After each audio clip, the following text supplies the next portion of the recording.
She only wanted to escape the man waiting at the altar. What she found beneath the floorboards was another prisoner, bound by blood, chains, and betrayal. Neither could leave alone, and the storm outside didn't plan to let either survive. The cellar door groaned before she even touched it. Cold air breathed up through the cracks, carrying with it a rank, metallic scent that made Ada McKenna's fingers tremble against the rusted latch. She shouldn't have stopped. She should have kept riding west, should have trusted that map scribbled by candlelight and stained with blood. But her horse had gone lame 5 miles back, and the barn had looked deserted. Just a barn. Just shelter. That's what she told herself as she pulled the door open and descended into the dark. She didn't expect the moan. It wasn't loud. It was low, like something trying not to be heard. But Ada froze on the 3rd step. Her breath steamed out in front of her, and her boots stuck a little to the frost-covered wood. The air felt colder down here, wrong somehow, as if the earth itself was holding its breath. The moan came again, followed by a clink. Metal. Hello. Her voice cracked against the stone. Nothing answered but the creak of timbers above and the distant shriek of wind carving across the plains. She took another step, then another. At the bottom, she lit a match with shaking hands and held it out. What she saw stole the air from her chest. He was half hidden behind crates and rotted burlap sacks, a shadow hunched against the far wall. Shirtless despite the cold, skin smeared with dried blood and dirt. Long black hair hung across his face, matted with sweat and ice. Chains bound his wrists high above his head, bolted into the stone. His feet barely touched the ground. Ada staggered back a step, nearly dropping the match. But he didn't move. He just lifted his head slowly, one swollen eye meeting hers. A man, a Sioux man, and he was barely breathing. She didn't speak right away. She couldn't. Her mind scrambled to piece it together. Who would have kept someone down here? This place had looked abandoned. No smoke in the chimney. No horses in the corral. But this wasn't old. The chains were new. The wounds on his arms weren't days old. They were hours. He watched her like a hawk, even through the pain. No fear. Just fury. Banked and burning low. I'm not, she started, then stopped. What was she going to say? I'm not here to hurt you. The man was chained to a cellar wall in freezing temperatures. Her being not the one who did it wasn't exactly comforting. So instead, she took a step closer. Just one. Can you understand me? His head tilted slightly. His lips split as he smiled, the gesture dry and hard. More than you think, he rasped. His voice startled her more than anything. Not because of the sound, but because he was still awake, still aware. I don't have a key, she said quickly, eyes darting to the chains. But I could try to break the "you shouldn't be here." It stopped her cold. What? His gaze sharpened despite the bruises. They'll be back. Ada's throat tightened. She glanced back toward the cellar stairs, toward the cracked door that now looked thinner than paper. She'd heard no other horses, no voices, but that didn't mean anything. This place had the feel of something temporary, a stopover, which meant whoever did this planned to return. Then we need to go. He laughed, bitter and hoarse. You think I haven't tried? I can help. You'll die down here. Ada clenched her jaw and stepped closer anyway. So will you. He didn't answer, just watched as she pulled a small knife from her boot and inspected the cuffs. Too thick to cut, too tight to wiggle free. But the bolts, maybe a thump overhead. Ada froze. Then another. Heels. Boots. Heavy. Someone was upstairs. She blew out the match. Darkness swallowed them. She heard the cellar door creak open, slow and tentative. A boot touched the stairs. Wood groaned. Whoever it was moved cautiously, like they weren't sure what they'd find. Ada pressed herself against the crates beside the chained man, heart pounding so loud she thought it would give them both away. The Sioux warrior didn't move. His breathing slowed until it was barely audible. The steps descended one at a time. Then a voice, low and male, clipped with authority. Still alive, Red Bear. The man beside her didn't answer. Don't matter, the voice said, louder now. Won't be for long. Something thudded, a boot against ribs. Ada winced, but Red Bear made no sound. The man laughed. Chief son my ass. Just another dog. Ada gripped the knife in her palm until her knuckles burned. Couple more days, the man muttered to himself. Buyers will be here. Then you're gone. He turned, started up the stairs. Gone. Ada waited until the door shut again, until the boot steps faded. Then she lit another match, hands shaking. Red Bear's eyes opened at the flare. Why are they selling you? She asked, voice brittle. He blinked slowly. Because I know things they want kept quiet. And your name's Red Bear?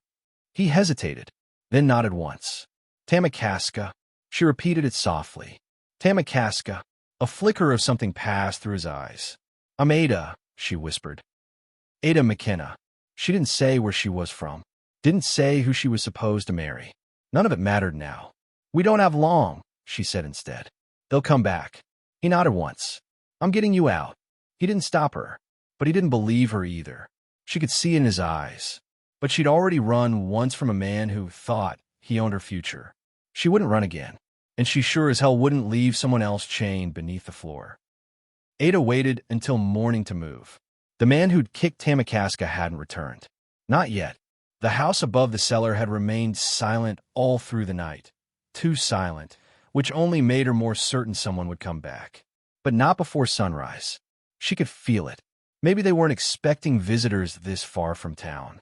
Maybe they figured no one would be foolish enough to cross this way, with the rivers thawing and the back trails washed in mud.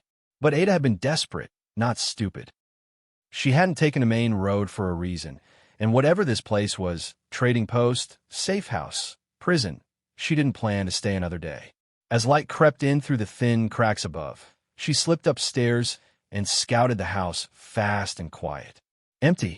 Dust on the table, 2 mugs half-washed in the sink. Rifles on the wall. A long coat draped over a chair. Fresh tracks by the back door told her the man hadn't come alone, but he had left in a hurry. Whoever else had been here wasn't here now. She found a hammer in the shed behind the barn. Back in the cellar, Tamakaska raised his head at the sound of her boots. She didn't speak. She didn't ask permission. She simply stepped close and lifted the hammer, teeth clenched, eyes focused. The bolt in the wall was thick, sunken deep into stone. She couldn't free the cuffs, but maybe she could weaken the anchor itself. The first strike rang like thunder through the cellar. Tamakaska flinched, more out of instinct than pain. The second strike made the bolt shiver. The third cracked it. By the fourth blow, blood had seeped through Ada's glove where the hammer pinched her palm, but the bolt finally groaned and tore free from the stone, snapping one of the iron rings loose. She dropped the hammer and caught his arm as he sagged forward. His knees hit the dirt, but he didn't collapse. Not fully. Ada crouched beside him. That's one, she whispered. We'll get the other. He looked at her. Really looked. You're bleeding. So are you, she replied. He didn't smile, but he didn't flinch when she lifted the hammer again. The second bolt took longer. She wasn't sure if the wall was thicker there, or if her strength had simply started to fail, but every strike took more out of her. Tamakaska said nothing, just knelt there, waiting, bleeding silently. At the 8th blow, the head of the hammer slipped from her grip and cracked her shin. She bit her lip to keep from screaming, and then it gave. The chain fell slack. Tamakaska slumped forward, catching himself just before hitting the ground. He didn't move for a second. Then, slowly, he lifted his wrists and stared at the red bands where the iron had bitten his skin raw. Can you walk? Ada asked. He didn't answer right away. Instead, he braced his palms to the dirt and pushed. It was a long, painful motion, but he stood, wobbling, barely, but standing. We have to go now, she said. I don't know when they'll... A sound. Both of them froze. Not from the house. Outside. A horse. Then another. Then voices. Muffled but growing clearer. Ada turned, breath catching in her throat. Too late. Tamakaska was already moving. He swayed with every step, but the pain seemed to sharpen his focus. He reached for the hammer Ada had dropped and nodded toward the cellar stairs. Hide. I'm not leaving you. Then move, he said. Not cruel, just final. They crept up the steps together, slow and careful. At the top, Ada cracked the door open half an inch and peered out. 2 riders. Both men, one with a thick gray beard and a rifle strapped to his back. The other clean-shaven, young, nervous. They weren't the one from before, but they were the same kind of coats. The same hard expressions. Didn't see no tracks till the ridge, the older one was saying. But the horse is gone now. Can't VE gone far. Think she came in here? She would if she had a lick of sense. Storm's coming. Cold enough to snap teeth. They dismounted, headed for the house. Ada shut the door and turned to Tamakaska. We can't take both. He nodded. Then we don't. What does that mean? We let them come inside. What? He moved before she could argue, slipping back down into the cellar and into the shadows behind the crates. Ada stayed by the door, heart pounding, mouth dry. She didn't have a weapon, just the hammer, slick with blood and dust. She gripped it tighter and waited. The door opened. Boot steps. She pressed back into the corner as one man walked past her, looking over the room. Fire's out, he muttered. Place smells off. His companion stepped in behind him. Think he's still down there. The younger one moved to the trapdoor, knelt to lift it. Ada held her breath. As soon as the door opened, Tamakaska struck. The hammer swung up like a snake striking for grass. It caught the younger man in the throat. He dropped without a sound. The older one spun, hand going for his rifle, but Ada was already moving. She didn't think. She just ran. She slammed into him with everything she had, knocking him sideways into the table. The rifle clattered to the floor. The man roared, elbowed her hard enough to send her reeling. But that second's delay was enough. Tamakaska was on him. He didn't need a weapon, just his fists. One blow to the jaw, another to the gut. The man folded. The room went silent again. Ada leaned against the wall, gasping. Tamakaska turned to her. You fight like a fox. She gave a breathless laugh. You fight like a bear. He looked down at the hammer in his hand. Too much noise. More will come. We can't stay. He nodded, then looked at the fallen men. They have horses. They did. 15 minutes later, both horses were saddled, and the bodies were tied and gagged inside the cellar. Ada had found a fur-lined coat that fit Tamakaska, though barely. His wounds still bled, but he didn't complain. He didn't even speak until they were 5 miles out and crossing a frozen creek. Why did you help me? He asked. Ada didn't look at him right away. She kept her eyes on the road. The wind was picking up again, and the trees groaned above them. Because no one helped me, she said finally. He said nothing. By dusk, they reached an abandoned stage stop. Nothing more than a cabin and a shed, half collapsed under old snow. But it was dry, and the fire pit inside still held the bones of warmth. They settled in with what they had.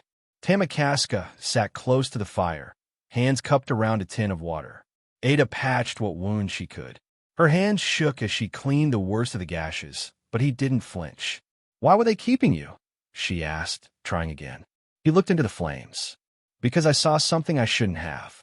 A deal between a man named Burke and one of the army lieutenants.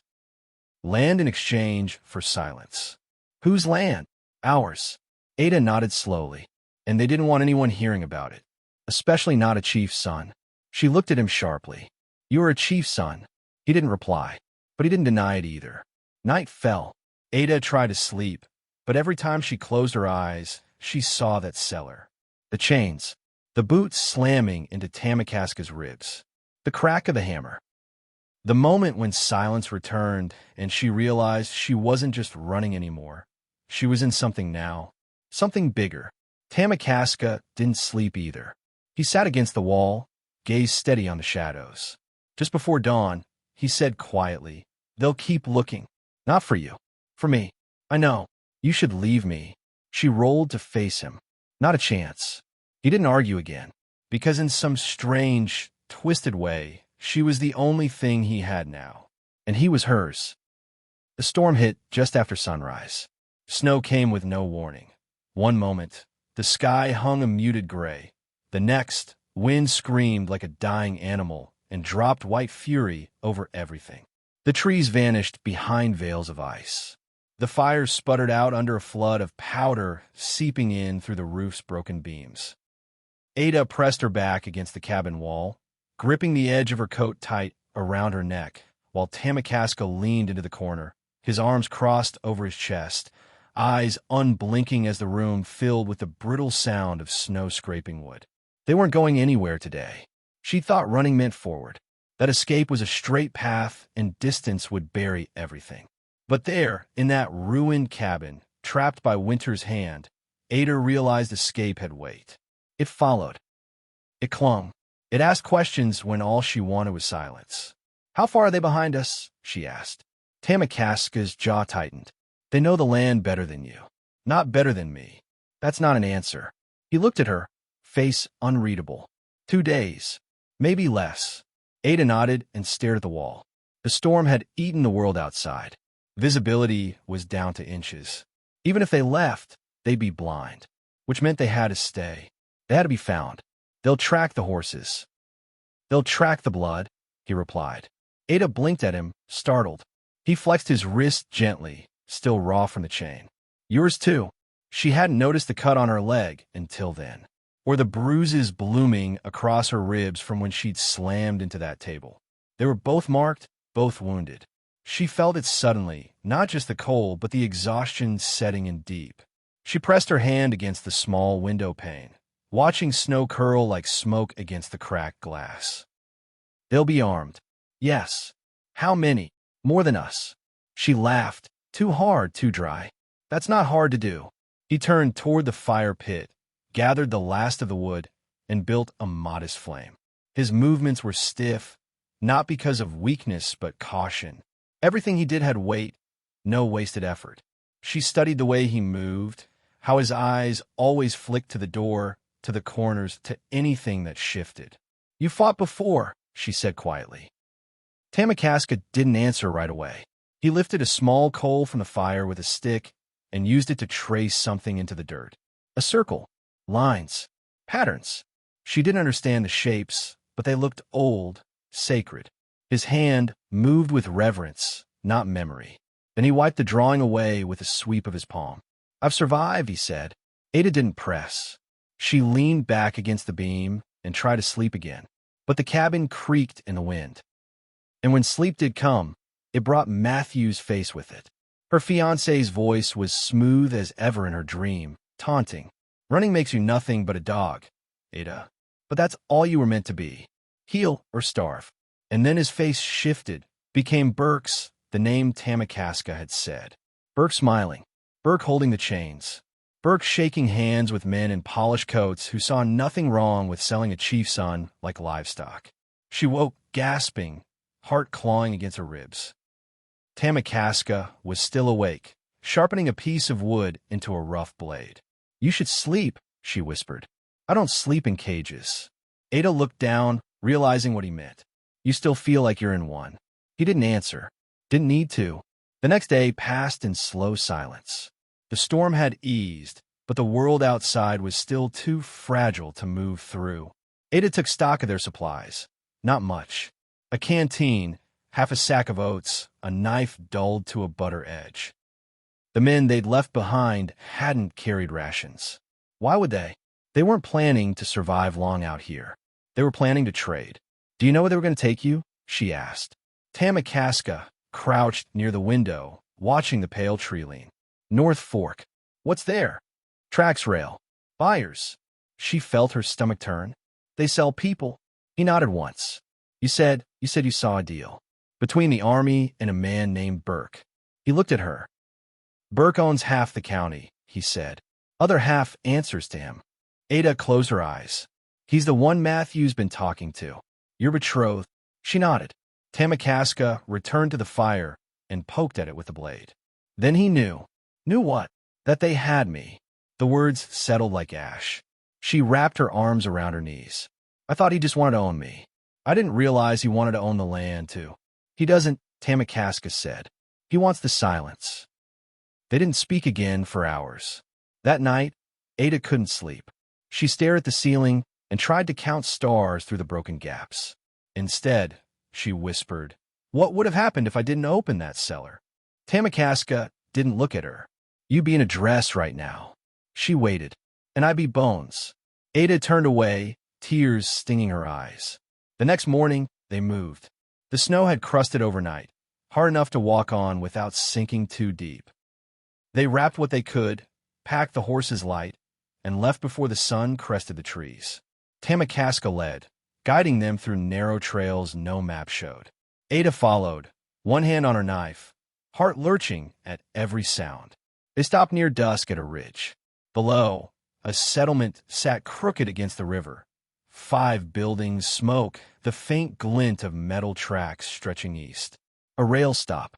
That's where they're taking them, Tamakaska said. Ada nodded. We need proof, he said. What? You want to stop, Burke? I want to stop the buyers.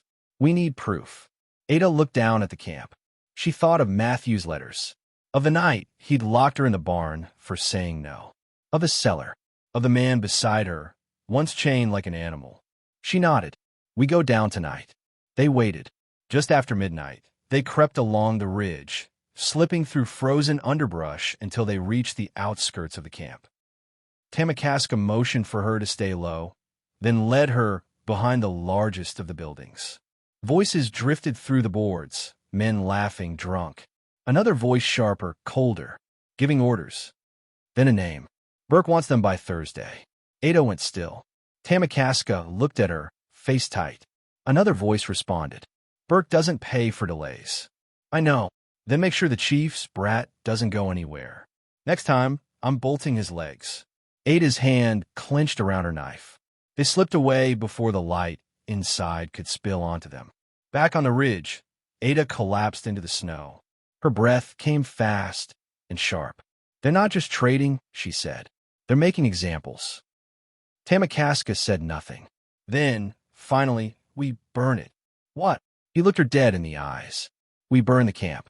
She stared at him. That's suicide. It's justice. They'll chase us. They're already chasing us. She hesitated, then nodded once. Then we burn it. He smiled. For the first time, he smiled. Not wide, not joyous, but real. At dawn, they moved again.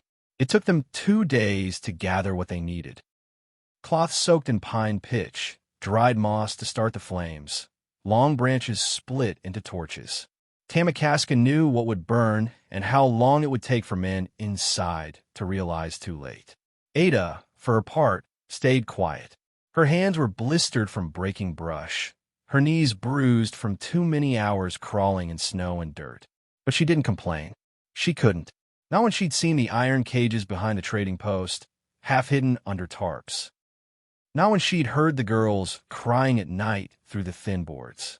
The camp was a wound, and fire was the only thing she could think to offer it. We don't have enough firepower to go and guns drawn, she'd said that morning, watching Tamakaska carve another torch from a stripped branch. Good, he replied. We don't need to go in. We need to make them run. They chose the edge of the ridge where the tree-line dropped sharp into the basin. From there, the camp looked smaller, less like a scar, more like something natural, as if winter had half swallowed it already. But even snow couldn't hide the things built with purpose. The corrals, the cages, the rail siding stacked with crates bound in steel wire. Just before nightfall, Ada pulled Tamakaska aside and asked, "What if someone innocent gets caught in this?" He looked at her quiet. "There are children," she said. "There are prisoners. I know. I need to know we're not becoming them." That made something in his face change, not soften exactly, but settle, as if he'd been waiting for her to say it. He took the torch from her hand and said, "Then we get them out first. Ow! Smoke first, then fire. They'll run toward the light." "Who will?" "The guards. The ones who sleep easy. The ones who fear ghosts." Ada didn't ask more. She just followed. That night, they slipped into the edges of the camp like shadows off a river. Tamakaska took the left, where the pens were. Ada took the right, near the mess hall and storehouse. Her heart jackhammered the whole time. Every footstep felt too loud. Every breath a betrayal. But the guard were lazy, drunk, complacent. She passed one man sleeping upright, his rifle hanging off his lap.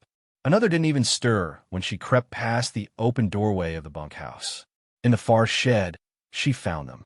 4 cages, 2 with men inside, filthy, shivering. One girl, no older than 10, sat curled on a pile of rags. Her lips were cracked, Her eyes looked like they'd forgotten what warmth was. "Hey," Ada whispered. The girl flinched. "It's okay. I'm here to get you out." A sound from behind. Ada spun, knife raised. "Tamakaska." He nodded to the lock. "Keys." She shook her head. He drew a flat piece of metal from his coat. A long nail, bent at the tip, and knelt. His fingers, though scraped and stiff, moved with uncanny precision. One cage opened, then the next, then the girl's. "Come on," Ada said, offering her hand. The girl didn't take it, but she stood. They led them through the trees and into the dark, away from the road, where a shallow ravine offered temporary cover. Tamakaska spoke low in Lakota to the two older prisoners. They nodded, one clasping his forearm with wordless gratitude. "They'll take the girl," he told Ada. "Keep her safe. You trust them?" "I know one." That was enough. They returned to the ridge as the first moonlight cracked over the snow. "Time to finish it." Tamakaska lit the first torch. The flames caught fast. The shed was dry. The moss did its job. Within minutes, smoke curled upward like a rising scream, billowing against the sky. A guard shouted, then another. Chaos erupted as men stumbled from their cabins, some grabbing guns, others running with pails of snow. But the fire spread too fast. Sparks jumped to the hay pile, then to the timber stacked beside the loading station. Ada lit the second torch, then the third. Tamakaska moved like wind, striking places only he knew would burn with speed. Under eaves, inside open barrels, near the oil drums. No one had seen him yet. No one understood what was happening. Until someone did. A sharp voice cut through the clamor. There, on the ridge, rifles raised. Ada dropped flat to the snow as bullets hissed overhead. Tamakaska grabbed her arm. Run! They crashed through the trees, breath tearing in their chests. Ada's coat snagged once. She yanked it free, not caring about the rip. Behind them, fire raged. Men shouted. Horses screamed. Explosions rocked the ground as something inside the supply shed caught. Maybe gunpowder, maybe worse. They didn't stop until the light faded behind the ridge.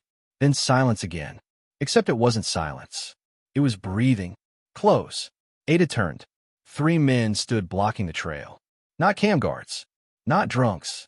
These ones were clean coats. Polished boots. Cold eyes. Burke's men. Tamakaska stepped forward, shoulders squared despite the blood now dripping from his temple. One of the men raised a lantern. Well, he said, voice slick as oil. Didn't expect you to save us the trouble by setting a signal fire. Ada felt her spine go rigid. Burke knows, the man continued. Knows where you're headed. Knows who you're with. Knows everything. And he's eager to get back what's his. Ada felt the word as like a slap. Tamakaska stepped in front of her. The man smiled. That's cute. 2 more figures emerged from the woods. Ada's breath caught. Matthew. He looked almost untouched. A fine coat, hair neat, face smug. But his eyes found her like a hook finds flesh. Ada, he said smoothly. She said nothing. You didn't make it far. I made it far enough, she said, voice low. Don't do this.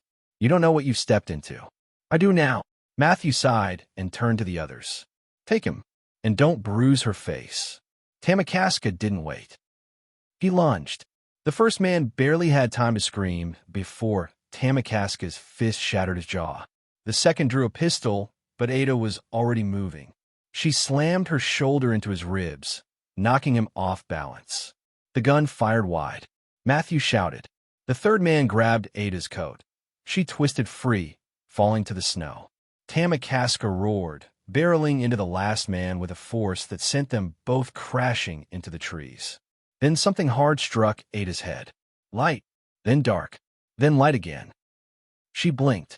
Matthew's face hovered above her. I told you how this ends. She spit blood at him. He struck her. Hard. Then everything went black. When she woke, it was cold. Stone cold. And dark. She tried to move. Her hands were bound. Rope. Rough and tight. Her head throbbed. Something warm trickled down her neck. She blinked again. The light came from a narrow slit high in the wall. She was back in a cellar. Not the same. Worse. Chains lined the walls. Not old ones. Used ones. And across from her, unconscious, bleeding, Tamakaska hung from the ceiling by his wrists. She choked down a cry. Footsteps above. Voices. Be done by morning. Burke wants it clean. How long till the train? 2 hours. They're not going to be alive in 2 hours. Laughter. Ada looked around. No windows. One door. One chance. She shifted her wrists, twisted, searched for slack. None. Blood smeared her palms. Across the room, Tamakaska stirred. His lips moved. She leaned in. Don't stop, he whispered. Then he passed out again.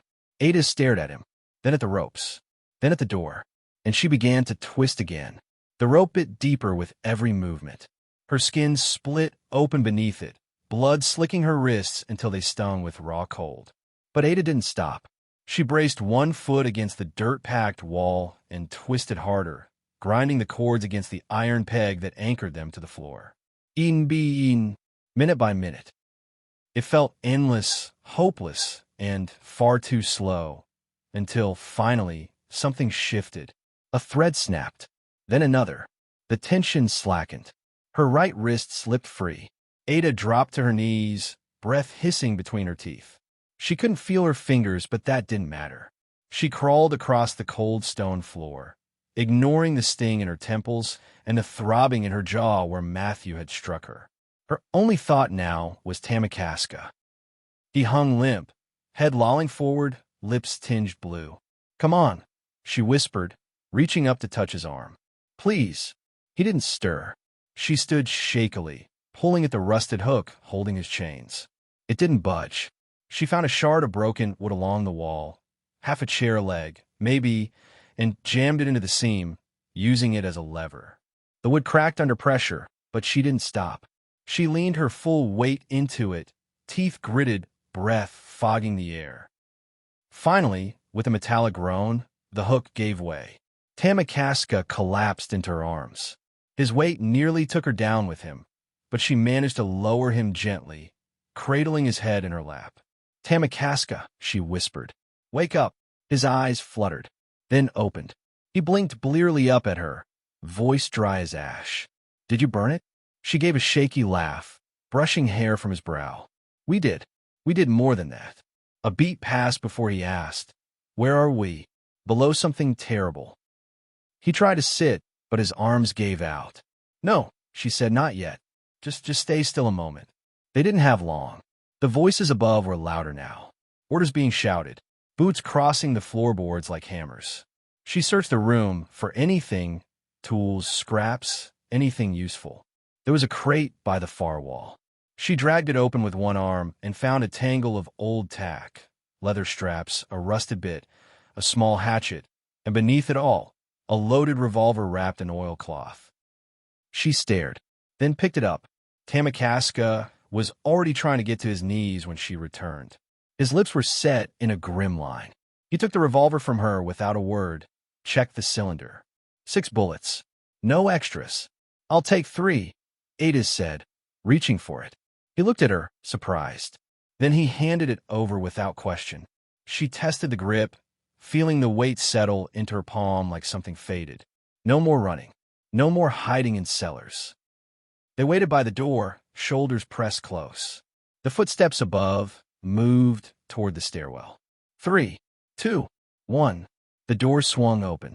The first man barely got a word out before Tamakaska grabbed his coat and yanked him forward, slamming his head into the frame. The second reached for his holster. Ada fired once. The shot echoed like thunder in the narrow stairwell. The man dropped. Tamakaska was already pulling her up the steps. They burst into a hallway lit by flickering lanterns. Doors slammed open up ahead. Voices shouted. The whole building seemed to exhale chaos. Which way? She asked. He pointed left. They ran. The hall ended in a large room, some kind of office, filled with crates and maps and thick velvet drapes. Burke stood behind a desk, flanked by 2 men in dark coats. Well, he drawled, straightening. Didn't expect a lady's touch. Ada raised the revolver. The 2 men reached for their weapons. Tamakaska dropped one with a knife to the throat. The other lunged at Ada, She fired again. The shot went wild, but it grazed his shoulder and sent him sprawling backward.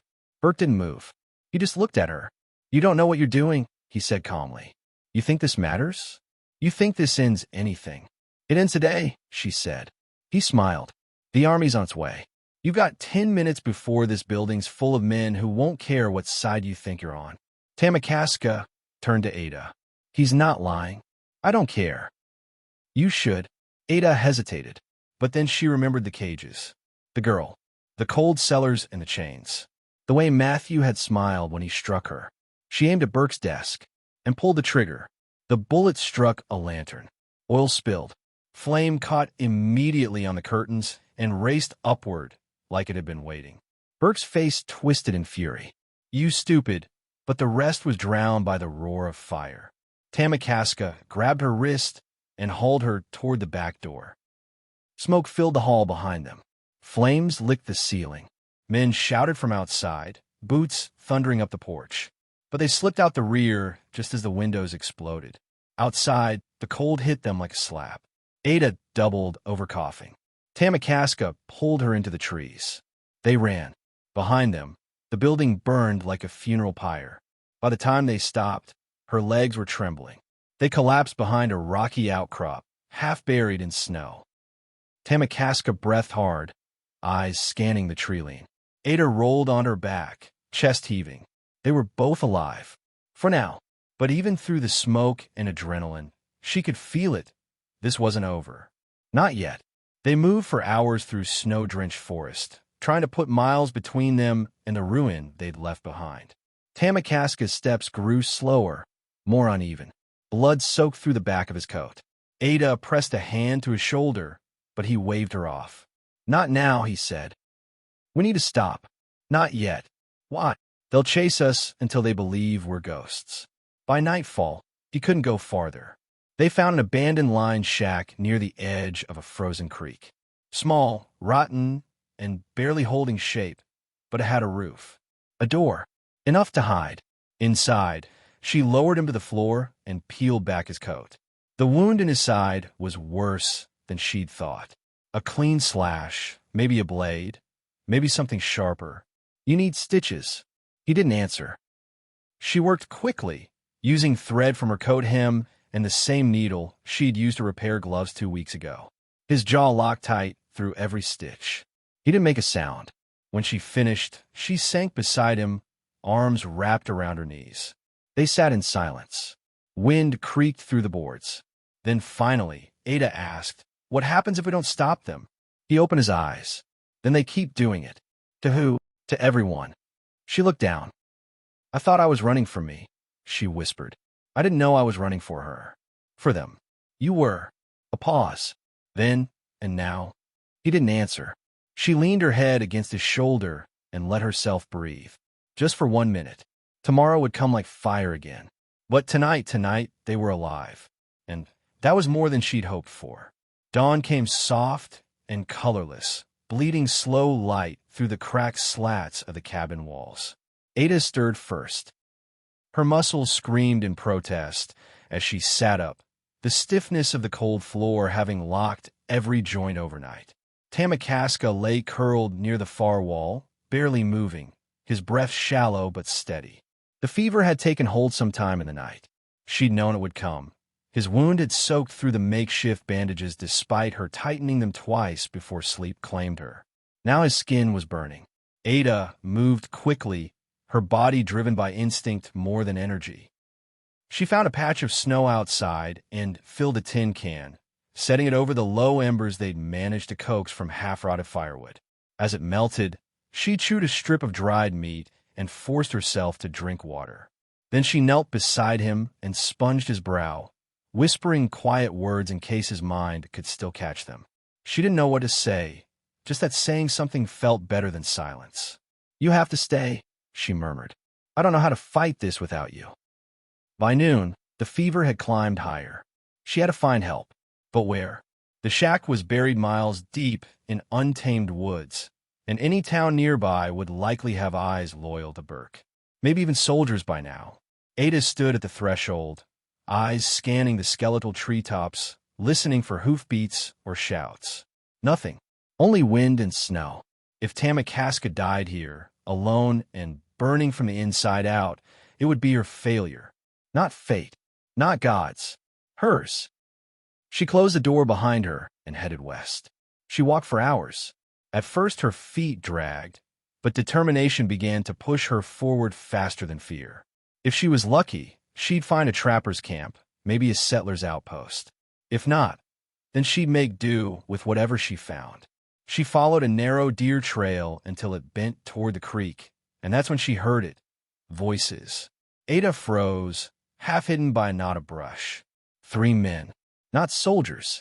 Trappers by the look of them. Rough, layered in mismatched coats, carrying game over their shoulders. They were gathered around a small fire by the frozen water, laughing between swigs of something strong. Their horses grazed nearby, steaming in the cold. She crept closer, weighing every risk. Then a twig snapped beneath her boot. The men turned, hands drifting toward their rifles. "Who's there?" one barked. Ada stepped out slowly, palms raised. "I need help," she said. "I've got someone hurt bad." "He won't last the day without medicine." The men stared. "You alone?" She nodded. The oldest, a gray-bearded man with a scar bisecting his left cheek, squinted at her. "Where?" "Couple hours east. Line shack by the bend." One of the others muttered something in a language she didn't know. The gray-beard nodded once. "We got salve. Dried willow. Not much, but it's better in nothing." He tossed a small pouch toward her feet. "Go," he said, "and don't bring trouble back here. Last thing we need." She didn't thank them, just scooped up the pouch and ran.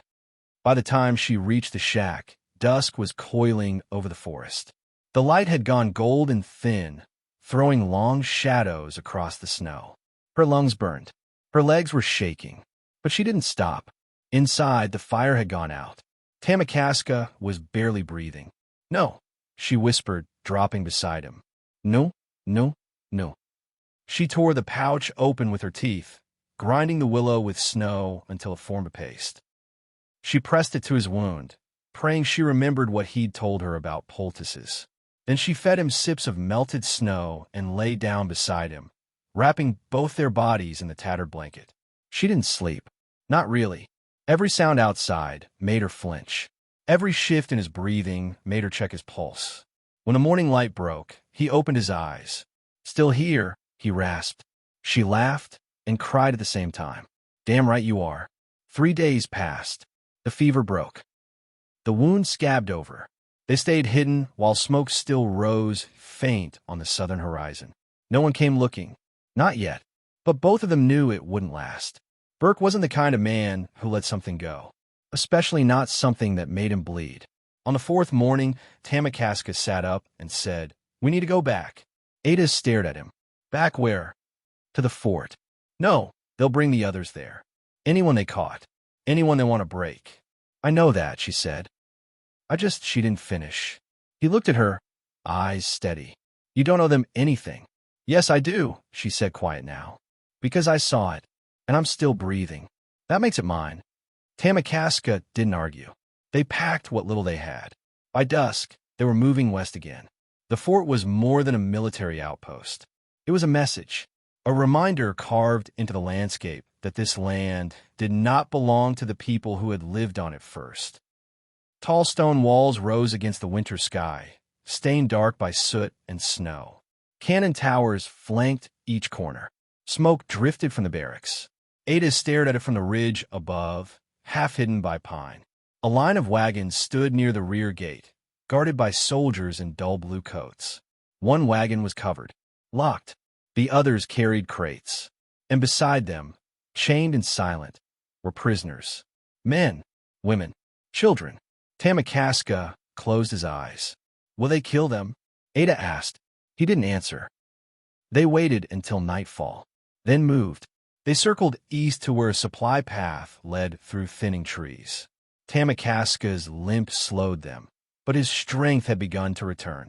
Ada helped where she could, cutting brush, checking patrols. They found a hidden hollow near the outer wall and waited. Hours passed. Then, when the moon was high, they heard it. Footsteps. Soft, Hesitant, Ada rose, hand on her knife. A figure emerged from the dark. Thin, small, hair braided back from a pale face. The girl from the cage. Ada rushed forward, catching her just as she staggered. "They're moving them," the girl whispered. "Tomorrow, at dawn." "To where?" "Train station."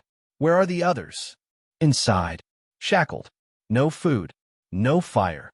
Tamakaska knelt beside her. "Can you show us?" The girl nodded. The plan was simple.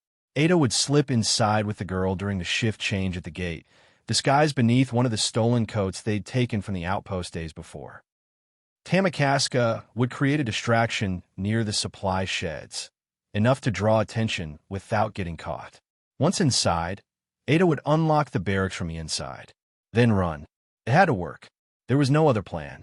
When the first bell rang, Ada stepped out of the trees. Her heart hammered. Every instinct screamed at her to run, but she didn't. She approached the gate with slow, deliberate steps.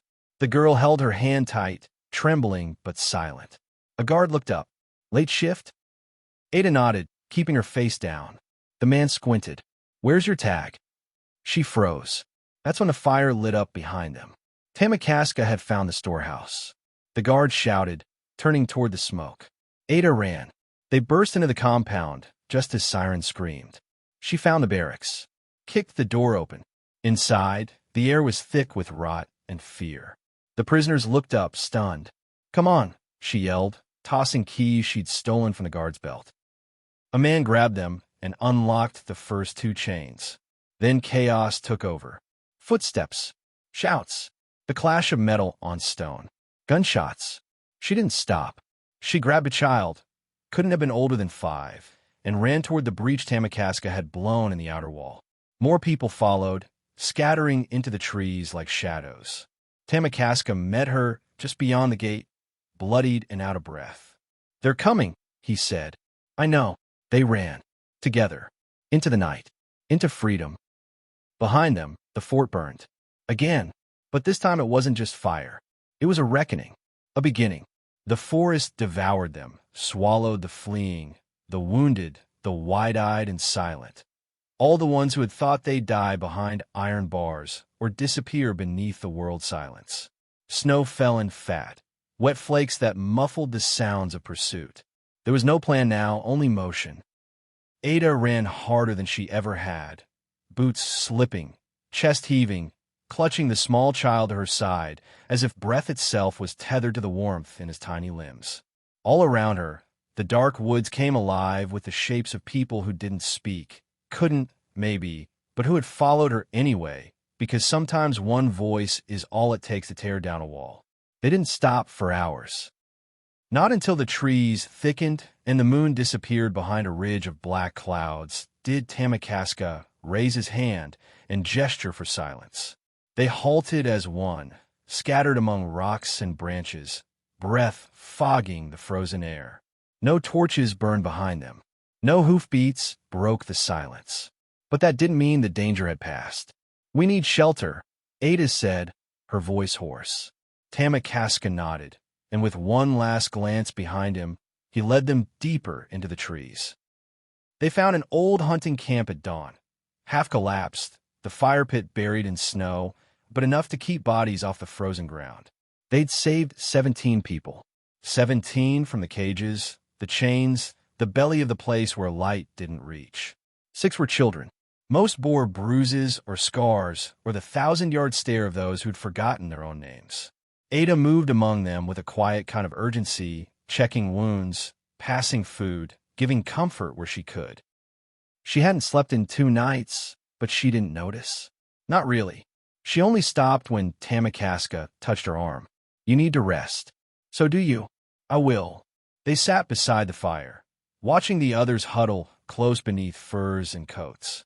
The youngest child, the boy she had carried, curled now beneath an older girl's arm, both of them asleep at last. Ada stared at them for a long time. "We can't keep running," she said. "We don't have food, or weapons, or anywhere to go." Tamakaska didn't answer immediately. When he did, his voice was quiet. "There's a place. West. In the mountains. My people have gone there before. High ground. No roads. Just snow and stone. She turned to him. Can they survive that? They have to. It wasn't a plan. Not really. But it was a direction. A purpose. And after all they'd fled, even that was enough. They traveled slowly over the next 3 days, moving only when the sky darkened and the wind quieted. They left no tracks when they could help it, doubling back through rivers, hiding trails with pine boughs. Ada found herself falling into rhythm with Tamakaska's movements. The way he paused at ridgelines to listen, how he tilted his head when birds scattered, how he knew without speaking when danger brushed the edge of the world. She had never trusted anyone like this before. On the 4th night, they made camp near a frozen lake. Tamakaska stood watch while Ada checked on the others. The girl who'd escaped the fort, her name was Sela, had begun to speak more. Not much, but enough. She'd been taken from her tribe nearly a year ago, sold to men who traded flesh for coin. She'd watched her sister die in the cages. Her voice never shook when she spoke of it, but her eyes held storms. You're not like them, she said to Ada, quietly, as the fire crackled. The other white women. I don't think I ever was. Then why did you wait so long? Ada looked down. Because I was scared, she whispered. I thought silence kept me safe. Sela didn't respond. She just reached out and took Ada's hand. 2 days later, the sky changed. They saw the mountain for the first time, rising like a stone god in the west, its peaks wrapped in cloud and silence. Tamakaska stopped at the ridge and closed his eyes. For a long time, he didn't speak. Then he said, There's a pass near the north face. If it's open, we can reach the valley beyond. But steep and dangerous. Ada nodded. Better than standing still. But before they could move, a sound shattered the quiet. A horn, low, distant, followed by the unmistakable crack of gunfire. They ducked instinctively, pressing into the snow. Another shot echoed. Too close. Ada turned to Tamakaska, heart hammering. They found us. He didn't need to say yes. They grabbed what they could and ran. The ambush came swift and brutal. 3 riders crested the ridge behind them, rifles already drawn. They didn't shout warnings. They didn't call for surrender. They simply fired. The first bullet struck a tree to Ada's left, spraying bark. The second grazed a man's shoulder. He screamed and went down hard. Tamakaska grabbed the nearest child and hauled her behind a boulder. Ada turned to fire, but her pistol jammed. She cursed, ducked as another shot cracked past her ear, and scrambled toward the wounded. It was one of the elders, Thomas, she'd learned. He was gasping, blood staining the snow beneath him. She tore off her scarf and pressed it to the wound. Keep pressure here, she told him. Then she stood. One of the riders was circling wide now, try to flank. Tamakaska saw it too. He shouted something in his language, and 3 of the younger men, boys, really, rose from the brush and hurled stones. The rider swerved. One rock struck his horse. The animal reared. The man fell hard, rifle skidding across the snow. Ada didn't think. She ran toward it, grabbed it, turned, and fired. The bullet hit the second rider in the chest. He toppled. Only one remained, but he didn't linger. He turned his horse and vanished into the trees. Tamakaska ran to her. You all right?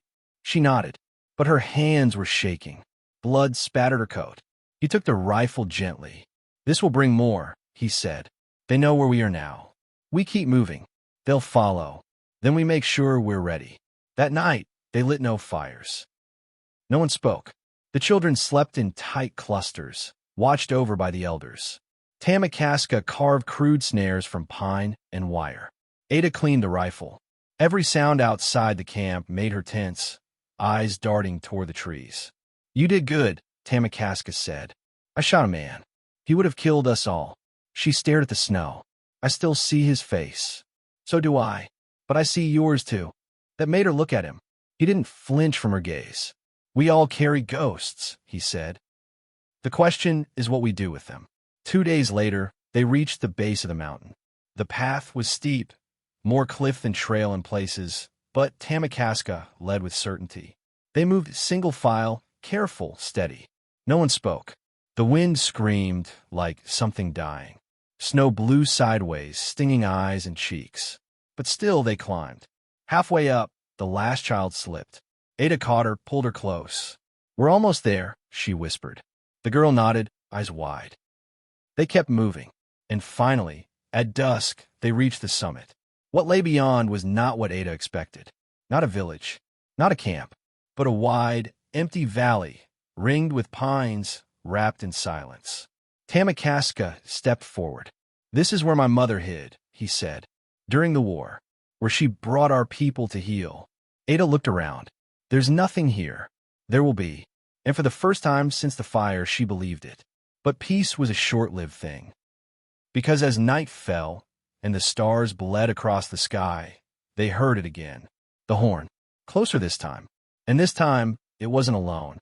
The horn rose in one long, mournful note, echoing down the mountain pass like a dirge. Then came the second, sharper, closer. Then a third, impossibly near. Ada froze.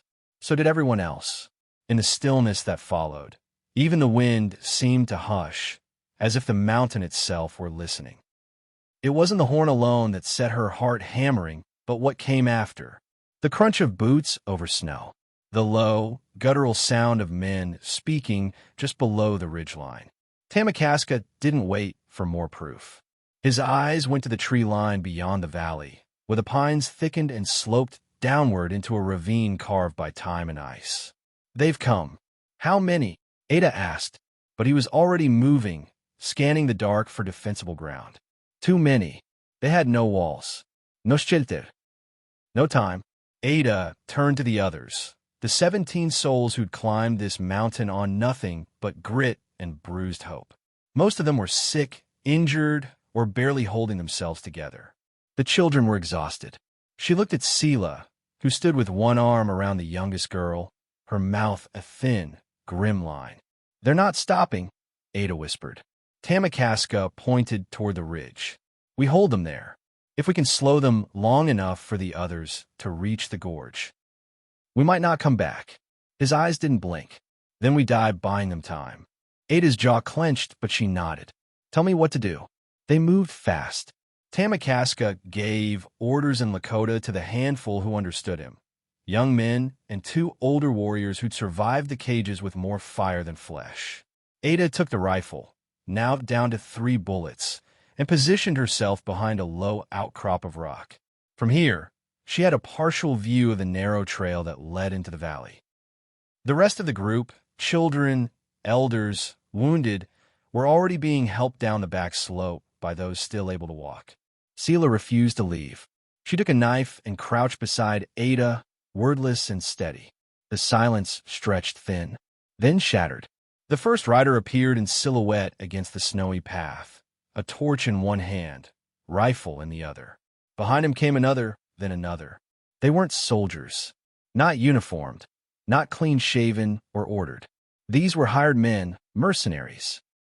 Men who worked for coin and blood and the promises of powerful men like Burke.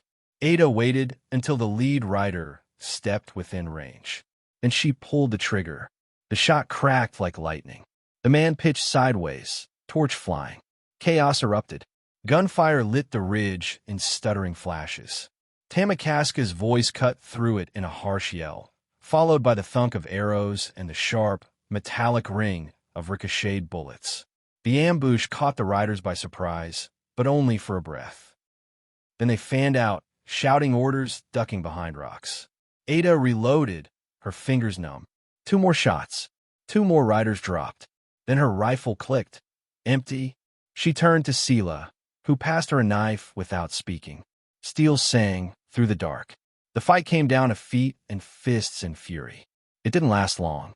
5 of the attackers lay dead before the rest realized they were outnumbered.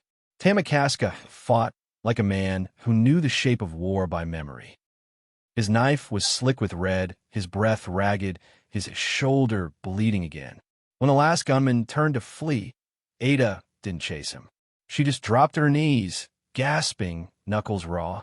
They'd won, but only the first wave. The others had reached the gorge. The path down was treacherous, narrow, cut sharp into ice, one misstep away from a 100-foot fall, but they were alive. Ada and Tamakaska followed last, helping the injured down, watching every branch above for movement. By dusk, the valley behind them was silent again. Too silent. They lit no fires that night. They barely spoke. But every heart in that narrow canyon knew the truth. This wasn't over. Not yet. The storm came the next day. A white squall roaring down from the peaks, blinding and brutal. It buried their tracks, chilled their bones, slowed their every step. Tamakaska took the lead, his sense of direction uncanny even in the whiteout. Ada helped where she could, keeping the children moving, pulling the frail through waist-deep snowdrifts. By nightfall, their pace had slowed to a crawl. Two collapsed. One didn't rise again. An elder named Kehoe. Ada had spoken to him just once, days earlier, when he'd shown her how to tie a rabbit snare with rawhide. Now his eyes stared blankly at the gray sky. No one had the strength to bury him. So they left him there and kept moving. They reached a cave system on the third night, a place Tamakaska remembered from his childhood. The entrance was nearly invisible beneath a shelf of snow. Inside, it was narrow but deep, dry, and strangely warm. The group collapsed without words, bodies pressed together for heat. Ada sat beside the opening, staring out. Her hands wouldn't stop shaking. She thought running would be the worst part, but it was the waiting that gnawed at her. "How many more?" she whispered. Tamakaska sat beside her. "As many as Burr can pay." "I don't understand," she said, voice cracking. "Why? What does he want?" "Control. Obedience. To remind anyone watching what happens when you say no." She stared at the snow beyond the cave mouth. "No one's watching." "He is," Tamakaska said. "He's always watching. Men like him, they don't need everyone to obey. Just enough." Ada's voice was hollow. "So we just keep running?" He didn't answer, because he didn't know. That night, Ada dreamed of her father. He was standing in the church again, just like he had on the day he told her she'd be married by week's end. His hand was tied on her arm, his eyes cold, and beside him stood Burke, taller than she remembered, smiling like the devil himself. "You think you've run far," he said in the dream, "but I'll always find you, because you belong to me." When she woke, her hands were clenched in fists. She couldn't breathe, and across the cave, Sela was watching her. "We can't just run," Ada whispered. Sela didn't blink. "Then we don't." The storm broke the next morning. They emerged from the cave in silence. Tamakaska knelt, pressing his hand to the snow. "Northwest," he said. "We're close." They began to move again, single file, through a narrow gorge walled in stone. Ada could see frostbitten pine ahead, the color of old blood. Tamakaska stopped just before the bend, and then he grabbed her arm and shoved her down. Gunfire exploded above. The cliff walls rang with bullets. From the rocks above, shadows moved, figures, rifles, Burke's men. It was an ambush. Ada rolled behind a fallen log, heart thudding. They were pinned. The others had scattered, Sela and the children diving for cover, the elders pressed against stone. Tamakaska signaled to her, but she could barely see him through the hail of fire. She counted 3 shooters, maybe 4, too many. Then a sound echoed across the gorge. A horn, not from the enemy, from the trees beyond. Then another. Tamakaska's head snapped up, and he smiled. They came from the ridgeline like ghosts. Sioux warriors, dozens of them, faces painted in ashen blood, weapons glinting. They moved like wind, silent, fast, deadly.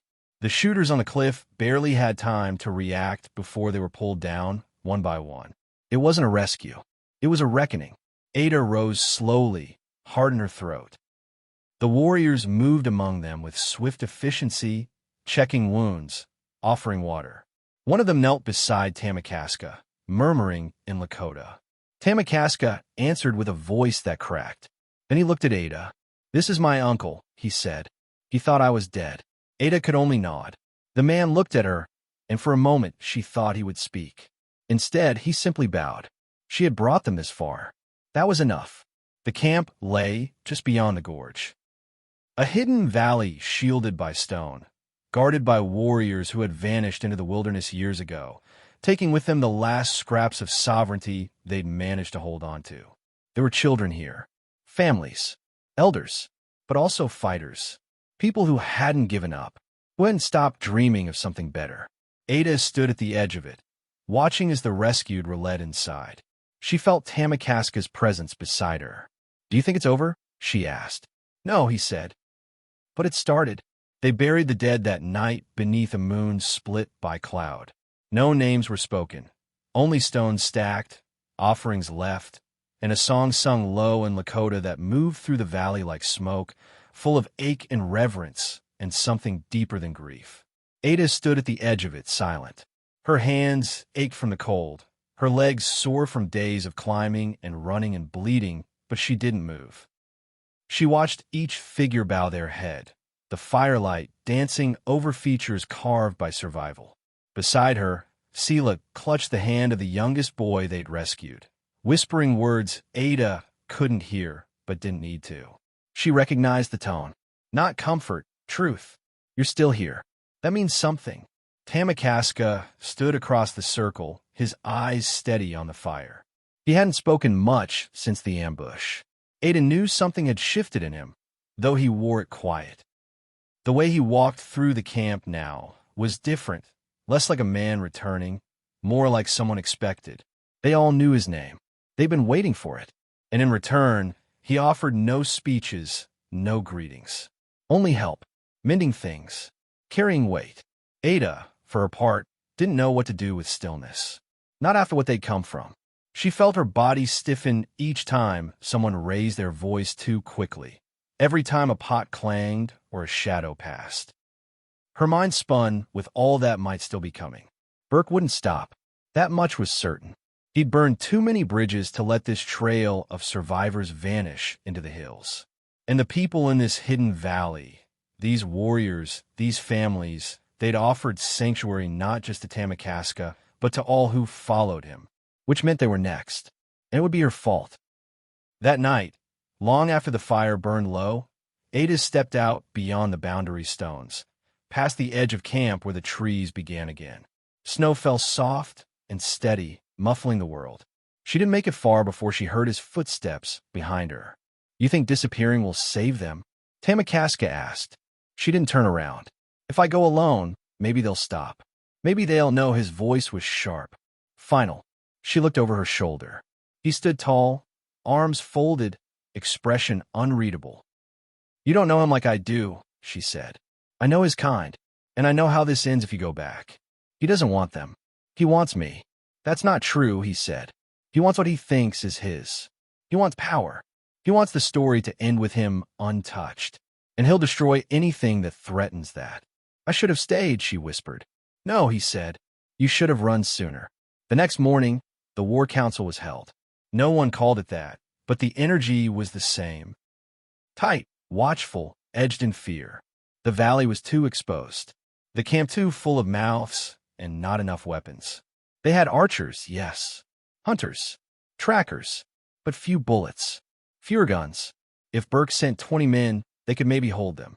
If he sent 50, it would be a massacre. "We have to strike first," Tamakaska said. The others murmured. Ada stood near the edge of the gathering, beside Sela and two of the elders from the original prison camp. She didn't speak, not yet. She wanted to understand how this place made decisions. She wanted to see if they argued, or voted, or just followed strength. An older woman finally stood. Moon of Last Frost, they called her, face lined by years and sun. "If we run again," she said, "we teach the children that flight is all we have. If we fight, we may die, but we show them what we're worth." The murmurs quieted. Then Tamakaska pointed toward a path drawn in the dirt with a stick. "They'll come from here. They'll think we're cornered. We make it look that way. Then we cut behind them. Not all of us. Just enough to strike the middle." "They'll have guns," someone said. "And fear," Tamakaska replied. Ada stepped forward. "I know how they move," she said. "I know Burke's men. They're not trained. They're paid. They follow his orders because they fear him more than the ones they hurt. If you take out the leaders, the rest scatter." Eyes turned toward her. She didn't flinch. "I'll help." They trained for 2 days. Ada learned to notch arrows with Sela, who had grown frighteningly good at it. She learned where to hide a knife, how to strike fast, how to move low and silent. Tamakaska worked from dawn to dusk without stopping, carving traps into snowbanks, digging pits, teaching teenagers how to kill. But what stayed with her most wasn't the fighting. It was the laughter. Between drills, between moments of silence, the camp found time to live. Children played with scraps of leather and bone, carving dolls. Old men told stories around fires. Someone sang. Someone else built a sled. It didn't feel like preparing for war. It felt like a village trying desperately to remember how to be a village. And Ada realized something terrifying. She wanted to protect it, not just because she'd helped bring danger to its doorstep, but because for the first time in her life, she felt like she belonged. The scouts returned on the third evening. "They're coming," said the young man with windburned cheeks. 15 riders. 2 wagons. Firearms. Ada looked to Tamakaska. "He's bringing a show. It's not enough for him to win," he said. "He needs to be seen doing it. What do we do?" He unrolled the map, drawn crudely on hide. "We make it hurt." They waited until the wagons crossed the ridge. Then everything moved at once. Ada crouched in the tree line, Sela beside her, both with bows drawn. Tamakaska led the flanking party, slipping like wolves behind the western hill. Snow muffled everything. When the first trap snapped, spikes hidden beneath snow, the horses reared, men shouting, falling. Then came the arrows, whistling through the cold. Ada loosed hers. A rider dropped. Gunfire erupted, blind, panicked. Smoke filled the trail. From the left came the scream of another horse. Then Tamakaska's cry, fierce and sharp as lightning. His warriors surged into the fray. It wasn't a battle. It was a storm. Ada didn't see Burke at first. He didn't lead the charge. He stayed back, near the second wagon, surrounded by 3 men who all looked terrified. He was dressed in black as always, smiling, always smiling, as if this were a game he'd already won. She watched from behind a rock, the bow still in her hand. If she stepped into the open, she'd be killed. If she stayed, he'd escape. Then she remembered the dream. "You think you've run far?" She stood, walked into the clearing, and shouted, "Looking for me?" Burke's head turned. His smile widened. "Well," he said, "you made it easy." "Funny," she said. "So did you." He raised a pistol, but didn't fire. She realized, with a sick twist in her gut, that he didn't want to kill her. Not yet. He wanted to drag her back, wanted to parade her through towns and church pews and courthouse steps like a prize reclaimed. That was his power, owning the narrative. Ada stepped closer. "Kill me then," she said. "Not today," he said, and raised his hand to signal his men forward. But he never got the chance. An arrow buried itself in his wrist. He screamed. Another struck his horse. Then Tamakaska was there, knife drawn, moving through the snow like a shadow. Burke's guard scattered. He fell, clutching his bleeding hand, shrieking. Ada approached, slow, bow lowered. "You came all this way," she said, "just to die alone?" His eyes blazed with hatred. "You think this ends with me?" he snarled. "You think I'm the only one? There are men like me in every town, every church pew, every courthouse." She knelt, whispered, "Then I'll burn them all down." They didn't kill him. Tamakaska wouldn't allow it. Blood for blood was a white man's justice, he said. So they tied him, blindfolded him, and left him near the ridge with a sign around his neck. "You lost." Then they walked away. Back in the valley, the fires burned all night. Not for mourning, but for celebration. They'd won.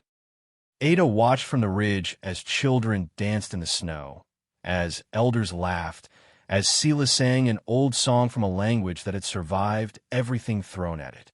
Tamakaska stood beside her, quiet as ever. "What now?" she asked. He didn't answer for a long time. Then, "Now we build." And beside him, Ada Cooper, once bride-to-be, once fugitive, once half-dead in a snowstorm, nodded. Because now, at last, she knew who she was. And she wasn't running anymore. The snow had stopped. Not just for the night, but fully, as if the sky had tired of mourning and was now holding its breath. Above the valley, the trees hung still and heavy, watching. Morning spilled pale across the ridgeline, and with it, a quiet that felt earned. Not the silence of fear, but the hush of something sacred having passed through and left only the bones behind. Ada stood at the edge of the camp, where the snow had been trampled down by footprints and sled tracks, watching as the sky turned from ash to pearl. Behind her, the valley stirred to life. Children's voices lifted like birdsong. Smoke curled from half-buried chimneys. She wrapped her shawl tighter, not from cold, but to keep from unraveling. Burke was gone. Not dead. Not broken the way she'd sometimes imagined, but worse, defeated. Stripped of power, humiliated, and sent crawling back down a mountain with no men, no guns, no witnesses. What he'd planned as a public triumph had become a shameful retreat. And maybe he would survive that. Maybe not. But Ada didn't think about him now. Not much. Because something in her had shifted when she saw the camp still standing. When she saw Tamakaska not with a blade in his hand, but a child on his shoulders. It was a different kind of strength. One she didn't know she had longed for until it was right in front of her. She heard footsteps in the snow behind her. Not heavy. Measured. "You don't sleep much," Tamakaska said. "Not since the cellar," she replied. He nodded like he understood, and maybe he did. They didn't speak of that place anymore, but the memory of it hung between them like smoke from a fire that never quite goes out. Ada turned toward him, the early light catching on his jawline, his shoulders wrapped in furs. "There's talk," he said. "Of what?" "Staying. Settling.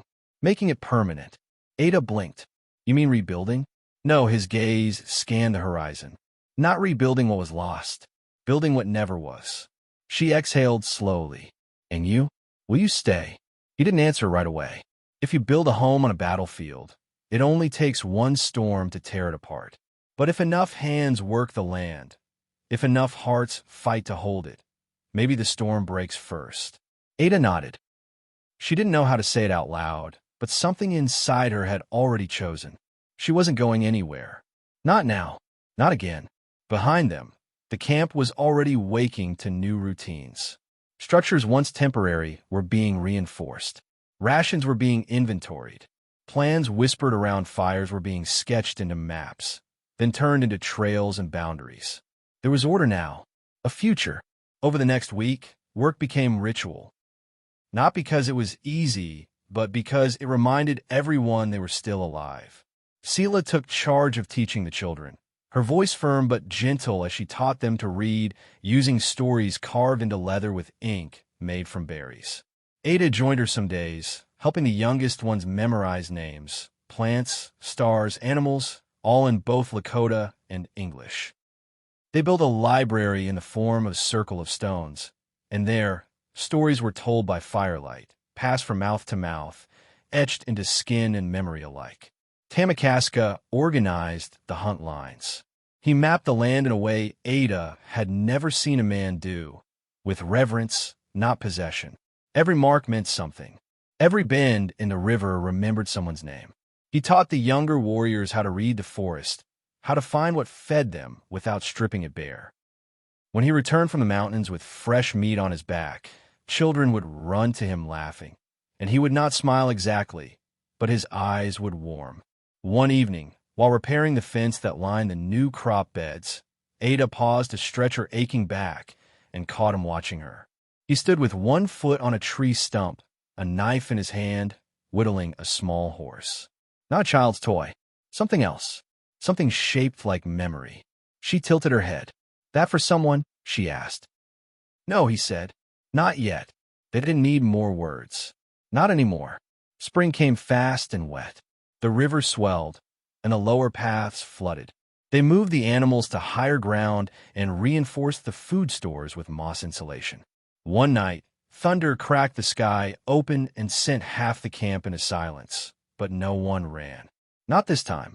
Ada had taken to walking the perimeter at night, a habit that had started from fear but became something else. She liked seeing the camp asleep. The soft glow of lamps tucked behind skins. The sound of wind through pine. One night, she found Sela waiting for her at the boundary stones. "You've changed," Sela said simply. "So have you." Sela considered that, then nodded. "You know," she added, They listen to you now. The people. No, Ada said. They listen to you. I'm just louder. Sela smiled. Not the tight, defensive grin she used to wear, but something easier now. More real. Still, you should know. They're watching you. Especially the girls. Ada's throat tightened. Why? Because you left, Sela said. And then you lived. On the first clear day of the season, a rider arrived. Not a soldier. Not a scout. Just a boy, barely 16, with a cracked coat and frostbitten ears. He carried a message tucked into the seam of his boot. It was from another settlement 3 valleys east. One that had sheltered a Lakota family once, months ago. Now the town was burned. Nothing left but soot and ash. He's still looking, Tamakaska said after reading it. Ada's stomach dropped. How many more? Could be 2 men. Could be 20. He'll send them out like seeds. Wait to see which sprout. We can't stop him. No, he said, but we can make sure they never come back. That night, they held another council.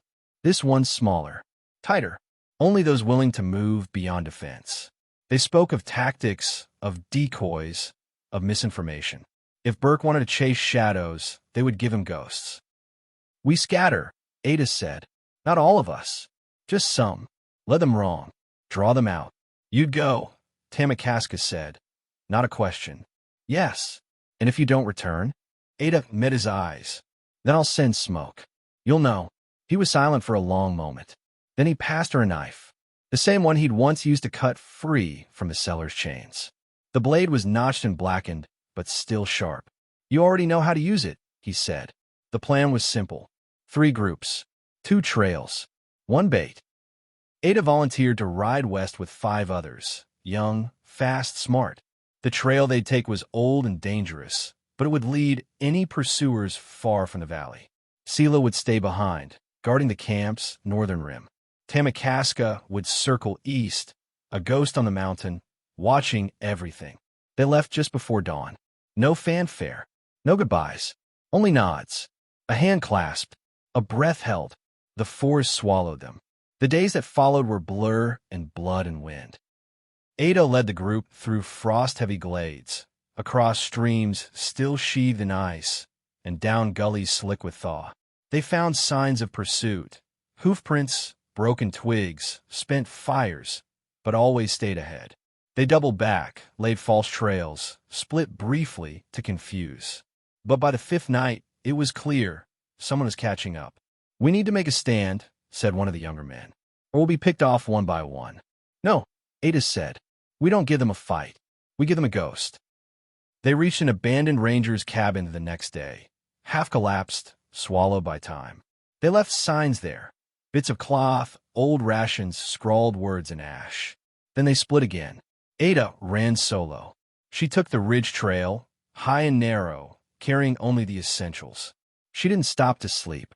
She didn't eat. She just moved, until the cold blurred her vision and her legs gave out.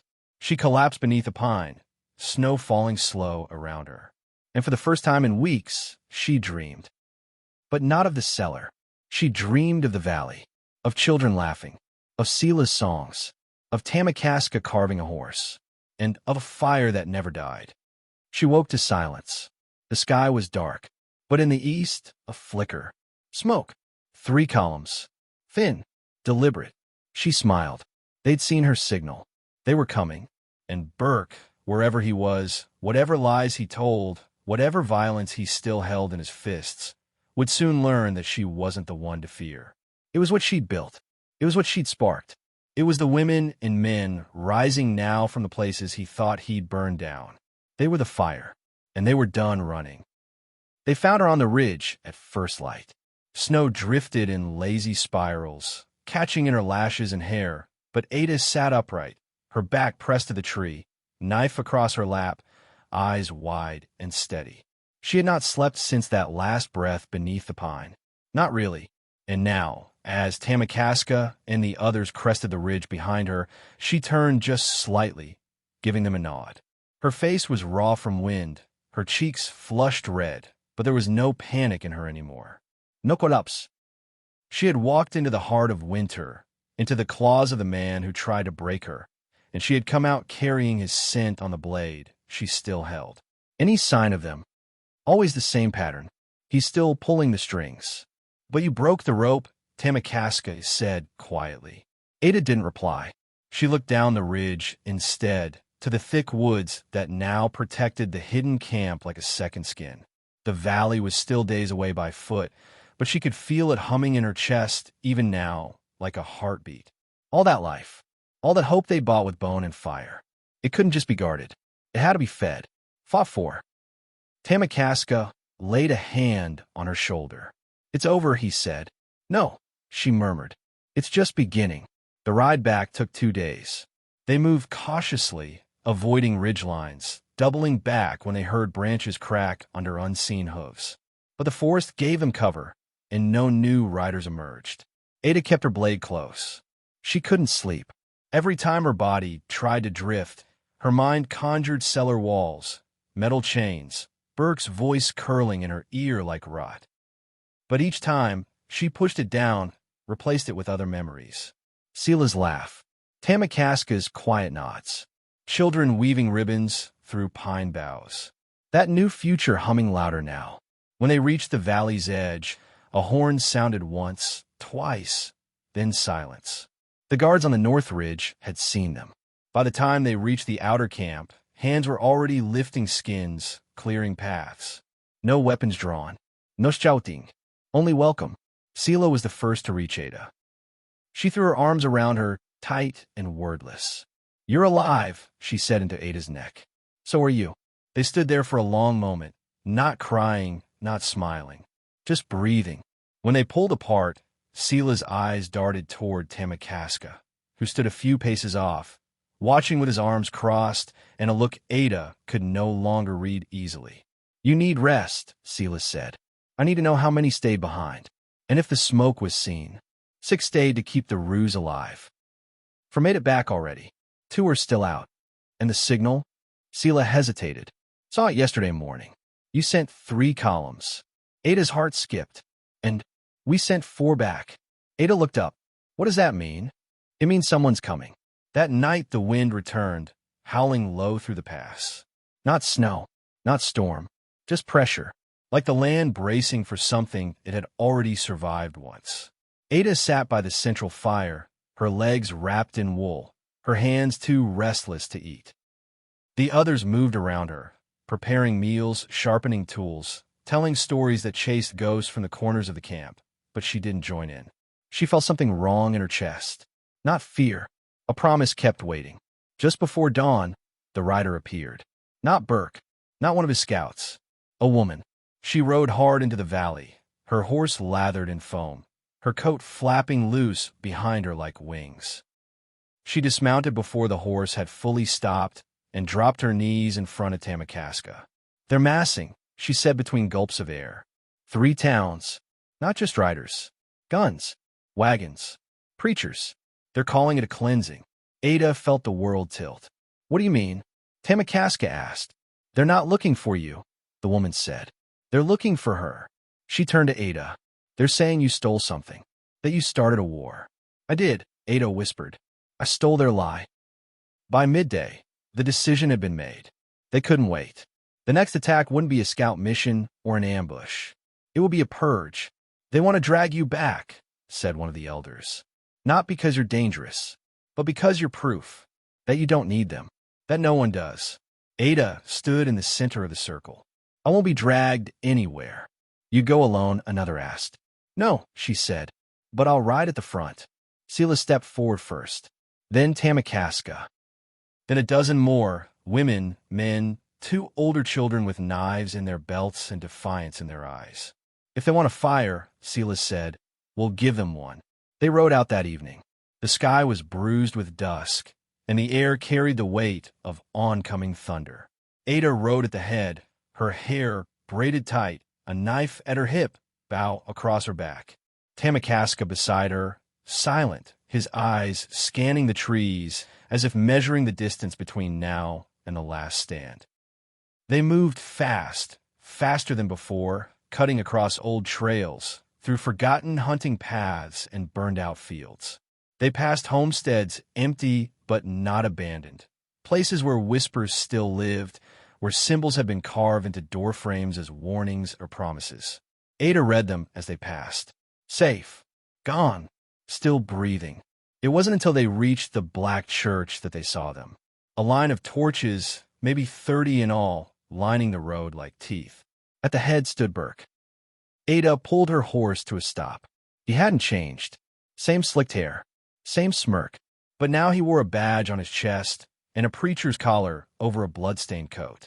Told you she'd come, he called. They always do. Ada dismounted.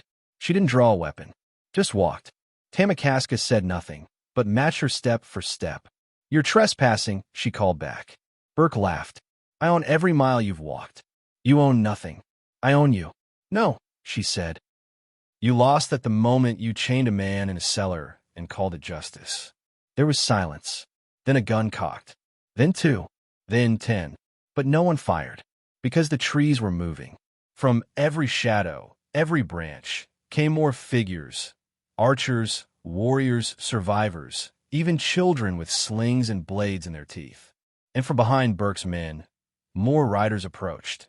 People from the villages, the towns, from places that had once burned and now smoldered with fury. They surrounded the procession of torches like a tide. And then Ada stepped forward. You want war? She asked. Then speak your lie aloud. Say what you came to say. Burke's mouth opened, but no sound came. Not at first. Then, this is ours. This land. These people. This order. Then come take it. And that was when the arrows flew. No one could say how long the battle lasted. It was not clean, not quick. Fire leapt from torch to branch. Snow turned red in places. Screams tore through the woods. But what mattered most, what mattered forever, was that they did not break. When the smoke cleared, Burke was gone. Dead, perhaps, or run like a coward. But the others, the preachers, the deputies, the riders, had scattered, weapons dropped, bloodied and faithless. They didn't chase them. They didn't need to. The message had been carved into the land now. Not through death, but through defiance. That summer, the valley bloomed. Real crops, real trade. A map etched by truth, not blood. They built a school, a forge, a circle where every voice was heard. Ada taught again, not just reading, but remembrance. She taught what it meant to leave, to return, to rise. Tamakaska helped raise homes. He carved a table by hand and placed it at the center of camp. No throne, just a place for stories to be told. And one night, beneath stars sharp and endless, he knelt beside her in the dirt. I've been carving something, he said. She smiled. Another bird? No, he opened his palm. Inside it a ring. Not gold, not silver. Bone and birch, wound with a red thread. I made it from what held us once, he said. Now it holds nothing but choice. She looked down at the ring, then up at him, and took his hand,